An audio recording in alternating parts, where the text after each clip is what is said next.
broadcasting from the future where robots cry oil tears over the collective search history of the humans that came before them. This is That's a Freebie. I'm Diggy, and this is the theme tune.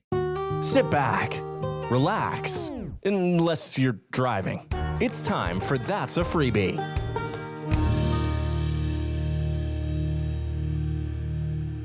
Earlier in the week, I was on the toilet and I ran out of toilet paper.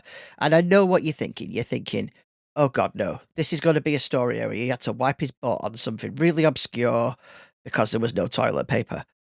And surprisingly, no, that's not what it is. No, what actually happened is I ran out of toilet paper and there was another packet of toilet paper right there. Not a problem. I opened it up, I popped the toilet roll on the holder, I tried to remember which way I prefer it to go, does the toilet paper come from the front or the back? Now, in my household, we've had this discussion before, I like to have the toilet roll drop down from the back of the roll, and I know most people prefer the front. The reason I prefer the back is the kids have a tendency to get up from the toilet and they catch themselves on the roll and unravel half of it.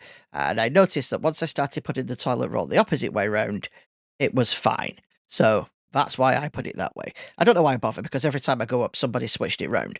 And it seems to be everybody in the house. But I like to not waste toilet paper if I can help it. Anyway, the reason I'm telling you this whole story is because one thing I noticed is that the toilet roll wasn't glued down. It's the only way I can think of describing it. You know, where it's sealed at the end so that it doesn't unravel. I thought, oh, that's a bit unusual. They're usually sealed. And I thought, that's great because I'm not going to waste about 40 sheets trying to unseal it because that's usually what happens, isn't it? You end up pulling a load of the sheets off. And I thought to myself, well, why is that? Why is this one not sealed? And I looked at the packet and none of them were sealed. And it turns out it's a feature of this particular toilet roll brand that we bought. It's a different brand than what we usually buy. Then I got to thinking as to, well, why do they seal it? And I've already given the answer away. The reason they seal it is so that it doesn't unravel. But it's in packages, so why would it unravel? And then it unlocked a memory. And the memory was of going to the shop as a kid. Now, we used to call it the Bob Shop. I don't know why it was called the Bob Shop. The guy who owned it wasn't called Bob, but it said on the front of it, Bob Shop. So who knows? Maybe it was a weird colloquial nickname or whatever. But I know people used to call the corner shop the Bob Shop. And it wasn't just our shop as well. There were other people that would call it the Bob Shop. And maybe it's because you just bob around to grab something. Now that I think about it, that could be a yeah, that could be a possibility, actually. I almost got stuck in a loop then. Um, so, yeah, you could go right to the Bob Shop and you could buy a single toilet roll. Now, I don't know if you could still do that. I've not seen a shop of that kind in so long. But I used to remember that's how we used to buy toilet roll. My mum would send me right to the shop with 50p and I'd have to buy 2 toilet rolls. I think they were about 25p if I remember rightly. But we never bought them in bulk like we do now. Isn't it weird? I wonder how many other things were like that I've just completely forgotten about. I tried having a think. I tried like picturing myself walking through the shop. I remember that our Bob Shop, when you walked in, you'd go in through the door and it was just basically one narrow corridor with the counter on the right hand side and the shelves on the left hand side. And you go in and it'd be all chocolate and sweets. And then there'd be a till in the middle. Then you go a little bit further and it'd be a deli counter. So they'd have like deli hams and things like that. And then you get to the end and it'd been a pick and mix. And then on the left-hand side as you walked in, it'd be all the like the toiletries, the cleaning products, just your general, household stuff. And then at the end there was a beaded curtain.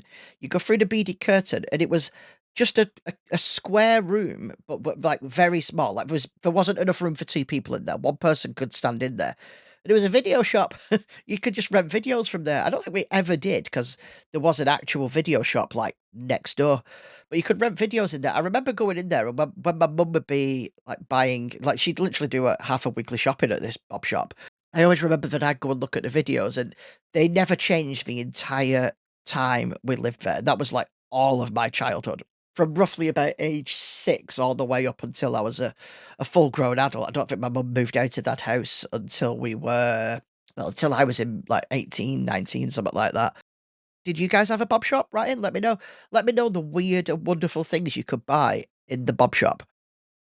This week, Toby and I attended our Tang Soo Do lesson, which I think I've mentioned before. I must have mentioned this before. I can't remember if I've only ever mentioned it in what used to be the members section, though. quick overview. Tang Soo Do is a form of martial arts that me and Toby have been learning, and we go to a lesson every week. We haven't been for several weeks now, like maybe 3 weeks. One, because it was closed due to the instructor being sick.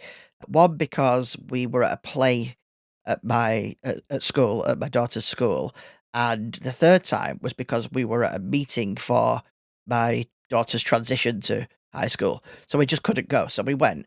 And I'm not going to lie, I was dreading it a bit. Whenever we've missed a lesson in the past, I always find it particularly difficult to function the rest of the week. My feet really hurt when I've done a Tang Soo Do lesson, sometimes for the whole week afterwards. Like the bottoms of my feet feel like they've been paddled, and I kind of struggle with it. If we're going regular, it's not too bad. Like maybe the day after they might be a little bit achy, but if I've missed even one lesson, usually I have a lot of difficulty with my feet the rest of the week. So I was dreading it. We got there. It was extremely hot. No one turned up. So there was me, Toby, and I think there were 3 other people. I mean, I say no one, obviously, other people turned up. We go to a beginner's class. Now I'm in the beginner's class, but Toby isn't. Toby's in the advanced class because he graduated while I still had a broken arm, but he still comes to that class with me. Normally does that class and then does the advanced class afterwards. I was thinking, "Oh, well, a lot of people haven't turned up. This could work out well for me because it means there'll be more practice involved." Because usually what happens is, they'll say we're doing this kick or this set of punches, and then you'll line up, and there's usually a line of there's like 3 lines, and there's usually about 6 people in each line. You do the punch, you run to the back, you do like 5 squats or whatever, and then it comes back round to your turn and you do the punch or kick or whatever it is. So I thought, well, that means I'm gonna get back to the front of the queue quicker. So that might mean less of the like the physical exercise stuff and more of the actual kicks and punches, because there won't be enough time to fit as many of the exercises in. But no. No, the instructor said, "Oh, well, this is a great opportunity to do something we've never done before. We're gonna do Spartan training." "What is Spartan training?" we asked. He said, "It's dead simple. We take a number, and we do that many kicks and that many exercises. That's what we'll do for the lesson." So we're like, "Okay." And he says, "Okay, the number will be 300." So we had to do 300 kicks and 300 exercises. Now, by exercises, we do things like squats, sit ups, push ups, just standard stuff. Burpees, hate burpees, can't do them to save my life. Absolutely hate them. But each one counts as one towards the goal. So, if you do 5 squats, you've done 5 towards your goal. And the way we would do it is you would do a set of kicks, then a set of exercises. Then you'd add another kick to that set of kicks. So you'd do the first set followed by the second set, and then a set of exercises. Then you'd add another set of kicks to those kicks. So you do the first set, second set, the third set, and then another set of exercises. But you had to do them in succession, the kicks. So by the end of it, we were doing, if I remember rightly, we were doing a front snap kick, followed by a left roundhouse kick, right roundhouse kick, followed by a spinning roundhouse kick. And that was a sequence you had to do. So there was a pad holder and then a kicker. And we all got to hold the pads, which is the time that you rest, basically. Even though you're getting battered, you still need to rest. And the pad holders had to move, which was quite difficult. My pad holder was quite a bit younger than me, and he wasn't quite as in sync with me moving as he was moving.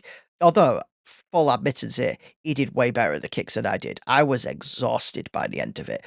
So I was expecting to really struggle the rest of the week. But actually, surprisingly, no, it was all right. My feet didn't hurt half as much as they usually do. Maybe if it'd just gone beyond pain. But I'll be honest, it was exhausting.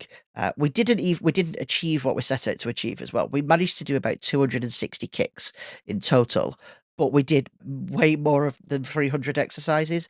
We hit something like 340 exercises. It's just the way it worked out.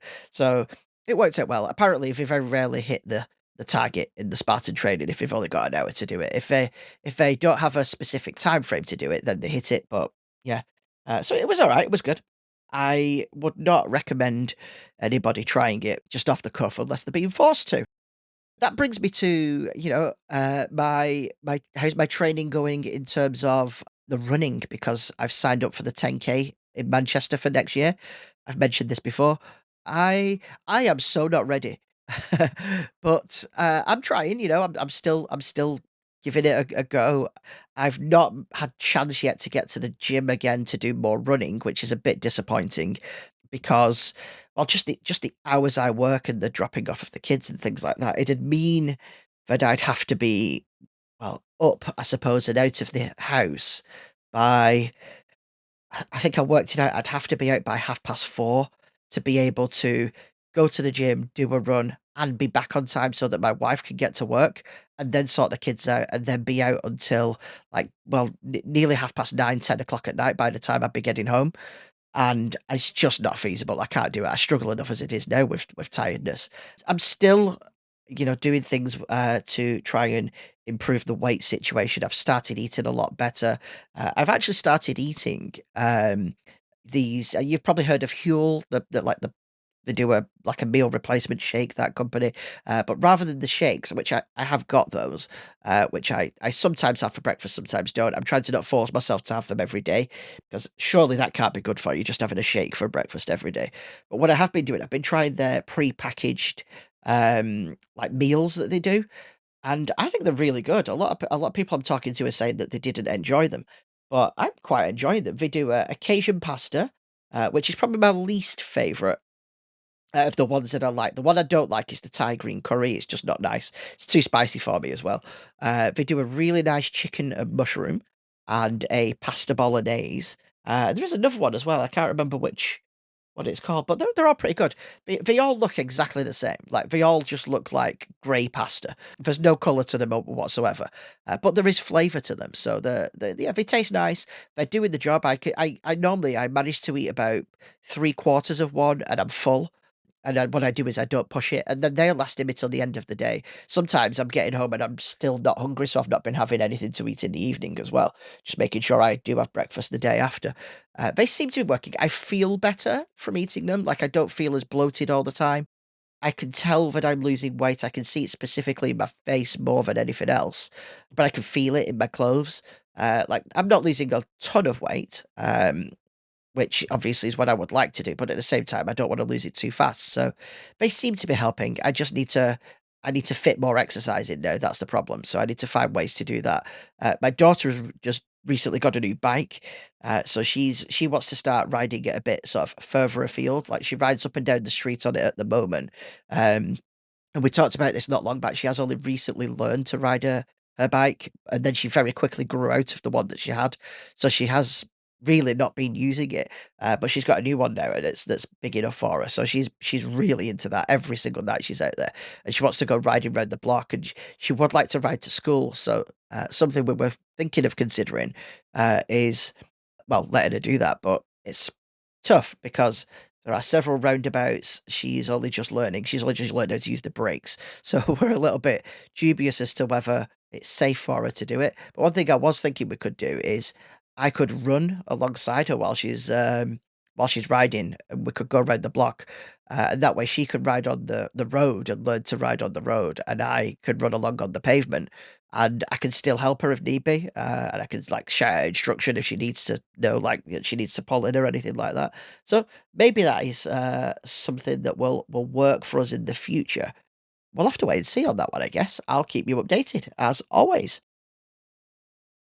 So it's been a bit of a funny week this week, which brings me to a tram story, but it's not a tram story. What? How could that make any sense? How could a tram story not be a tram story? Well, it's dead simple. Replacement buses. Now, I know what you're thinking. You're thinking, oh God, replacement buses, they are hell. Well, actually, not that bad. This week, the whole week, has been replacement buses on for the Metrolink. It's meant that I have to get the tram to a stop, get off at that stop, get on a bus, get that bus back to round to another stop, and then either get back on the tram or walk the rest of the way. I've been doing a mixture of getting back on the tram and walking, dependent on what the weather's like, to be honest. It's been extremely hot, and I don't do well in the heat, so I have been trying to avoid walking where possible. But it's not been that bad. It's not been that bad. So yeah, the buses were fine. I had a particularly great bus the other night. I went out for a meal with some friends from work to a place called Bandabust. Never been before. I highly recommend it. It's essentially like Mexican Indian fusion food that's also vegetarian. I didn't actually know it was vegetarian before I went, which was a good thing that I didn't know. Not that I don't like vegetarian food, but what I would have done, I would have obsessed over it before I went and tried to read the menu and find what I like and probably just confuse myself and not pick the right thing or something like that. So instead, I got there and I just had to pick something off the menu. And I picked a few dishes. They were absolutely great. I could recommend the pakora. It was out of this world. It was brilliant. But I'm not here to talk about that. I'm here to talk about buses. So I left there, and I had to get the bus, and it was a bit of a later one than usual. So I was like, "Oh, I'm gonna get the cruddiest of all cruddy buses now, aren't I?" But no, gets on. It's a coach. This coach has got tray tables, it's got seat belts. I immediately sat down and put my seatbelt on, and then realised that I was the only idiot wearing my seatbelt on the bus. I just naturally put it on because there was a seatbelt there. So I left it on because I thought I'd look stupider if I took it off now. But it had a tray table, it had a wireless charging unit on the back of the seat where you pulled out a you basically dropped down a flap, you could slot your phone into it, and your phone would go into landscape mode, and then it would lean back against a wireless charger, charge your phone while you watch something on your phone. So I started watching a movie. Well, a movie, a TV show. I carried on watching Blind Spot, which I finished now, by the way. You should totally watch it. It's a ridiculous show. It knows it's ridiculous, and it really plays into it. Watch Blind Spot. Trust me, it's brilliant. Back to the buses. So, I'm on the buses. I'm on the bus, and everything's great. Gets home fine. The day after, all hell broke loose. I got on the bus. The bus driver was the only bus driver that whole week that asked to see my pass, which I get you need to show them your ticket, but he was only there for people that had got off the Metrolink, so you couldn't get to him without having got off the Metrolink because of where he was parked. At this particular stop, anyway. At the other stops, it might be different. I don't know. At the stop that I got on at, he's literally parked on the Metrolink car park. He watches you get off the Metrolink and walk onto his bus. And as I walked past him, he went, "What's your ticket?" I was like, "Oh, sorry." Pulls my ticket out, showed it him, and he went, "Right, sit down." I'm like, "Okay." He literally told me to sit down. I'm like, "All right." So I sits down.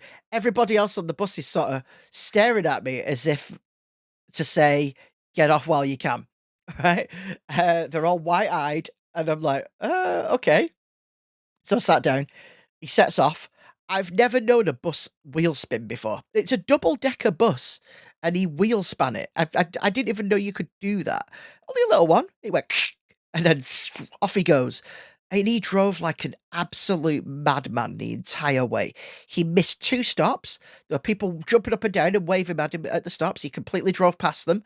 Right? I know he saw them because I could see his face in the mirror from where I was sat. He looked at them, looked forward, carried on. He must have been behind or something because usually they wait for 5 minutes at every stop as well. And this guy didn't at the stop I was at. He pulled up as I was walking over. I got on, he set off. It was insane, all over the place, like swerving. Even when he didn't need to swerve around cars, he was going. You know, like when you see people sometimes they'll shake the steering wheel as they're going down the street because God knows why. I feel like they think the Formula One drivers are the warming up the tires. It's the only thing I can think that they're doing it for. He was doing that going down the road. It's like he was driving like a 5-year-old thinks you drive, where you've always got to keep the steering wheel moving side to side. Absolutely bonkers. But it got worse. We gets to Cornbrook. Now, the Cornbrook stop is actually quite a distance from Cornbrook, the Cornbrook bus stop, which I've always felt was weird. But what he did, instead of stopping at that stop, he decided to slow the bus to a crawl because the traffic lights in front of us were on red. So he decided to slow the bus to a crawl. He opened the doors to the bus, and there's 2 sets of doors on this bus. There's one in the middle and one at the front. He opens the doors and he just went, "Cornbrook!" And people were like, "Oh, oh, okay." So they all everyone who wanted to get off at Cornbrook jumped up, goes towards the doors, we're still moving. So they're all stood there thinking, what do we do? Bus is still rolling along, like not really fast, it's crawling, but it's moving. And the doors are open. And he went, "Well, get off then." So everyone jumps off the bus while it's still moving. I couldn't believe what I was seeing. So they all people like all stepped off the bus while it's still moving, except for one woman who looked like she probably couldn't because well, she just looked like she was either too scared to do it, which I don't blame her. Don't get me wrong, she isn't the problem here. So she goes stomping to the front of the bus, and she went, "What are you playing at?" And he went, "Are you getting off or not?" And she's like, "Not if you don't stop." And then the lights turned to green, and he went, "Well, I guess I'm not then." Sets off, right? Foot down, vroom. She falls backwards. The door's still open, and she falls towards the door. He shuts the door. She bangs into the bar behind her, and she's holding on. And he's just flying down this road. Goes past the stop for Cornbrook. There's people there waiting to get on. Again, waving at him. Nope, nothing. We get to Deansgate Castlefield. He turns the corner. To go into Deansgate Castlefield, realizes that he's got to stop at this stop because there's an inspector there, or a group of them. There always is at Deansgate Castlefield.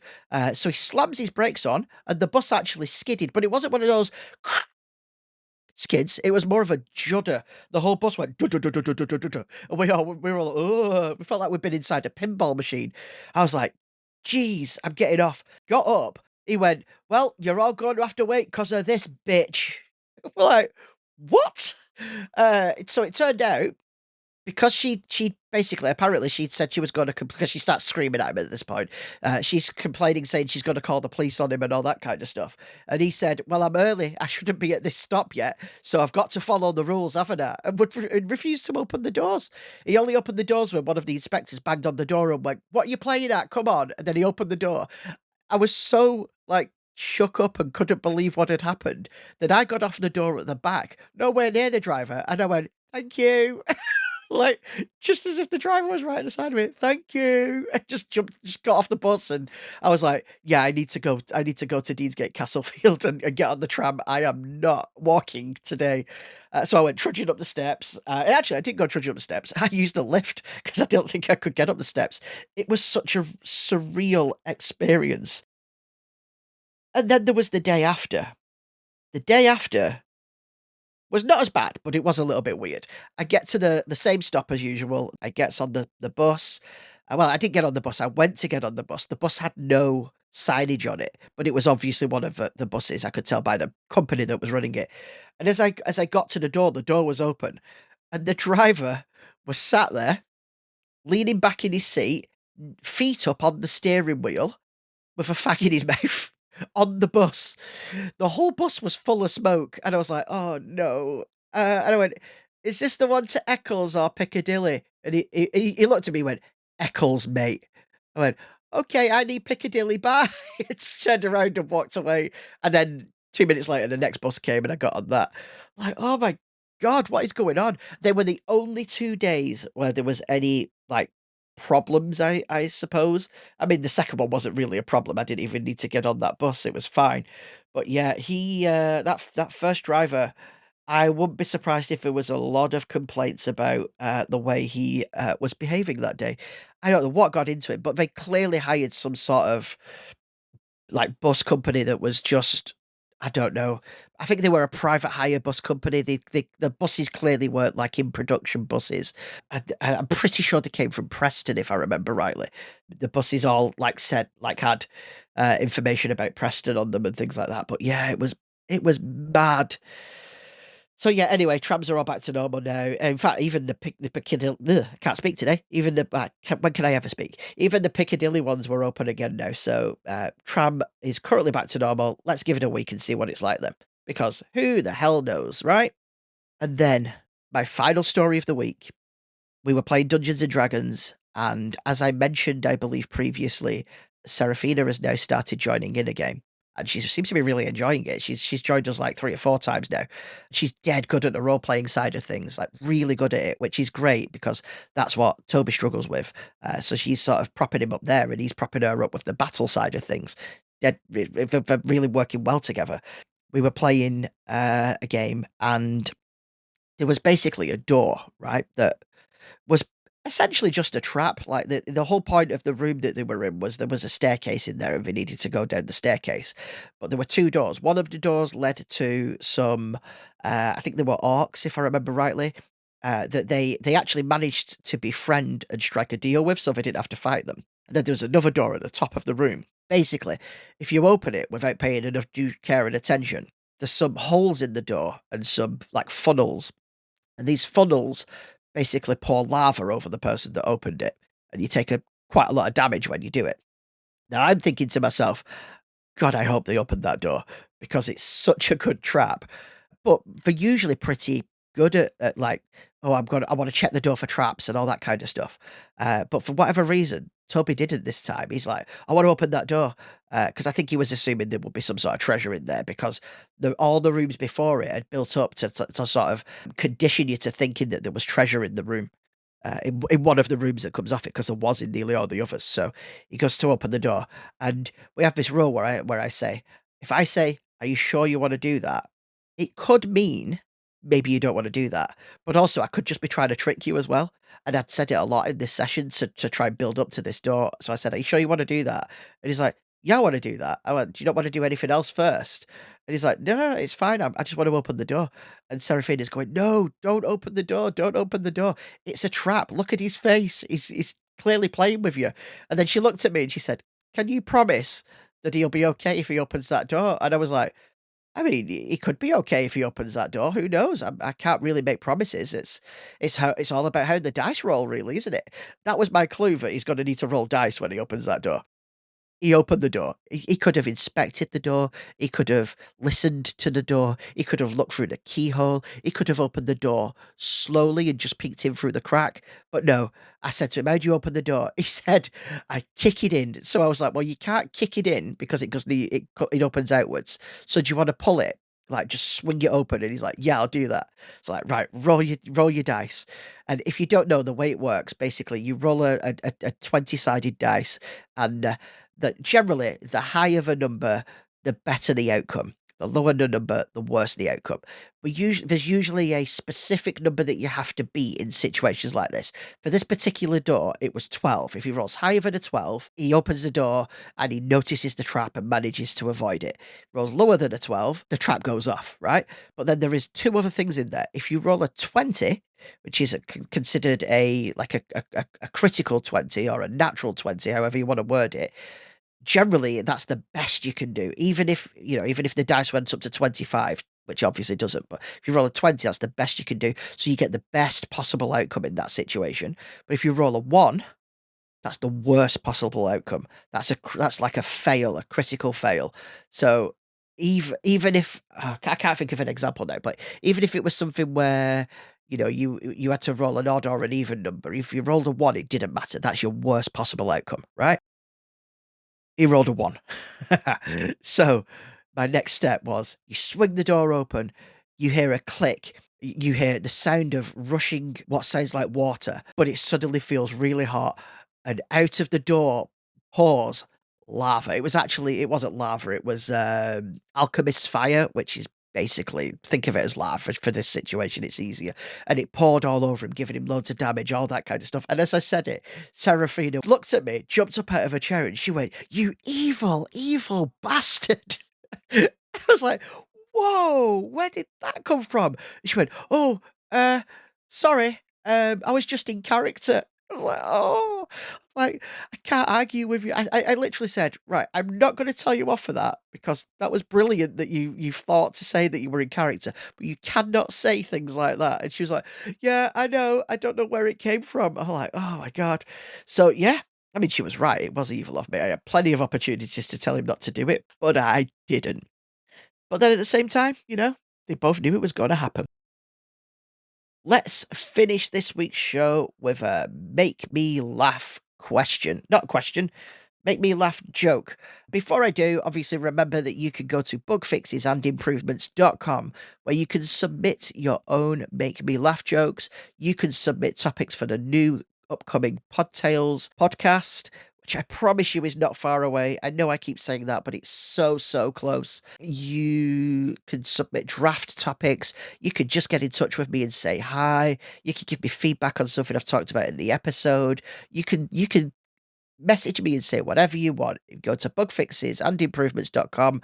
There is a contact page on there. There's actually a new section at the top of that website now as well, which is a show status section. So it'll tell you when I'm next recording an episode, it'll tell you when I'm next releasing an episode, and it gives a status update on my currently unreleased projects. and it'll tell you when they're being released as well, when they are ready to be released. It won't tell you when I'm releasing them to members only, but I will write in there if I have released any to members only. So yeah, it's a pretty good thing to check out. BugfixesandImprovements.com. If you can't remember that, it's in the show notes. Just open any episode, go to the show notes, click the button.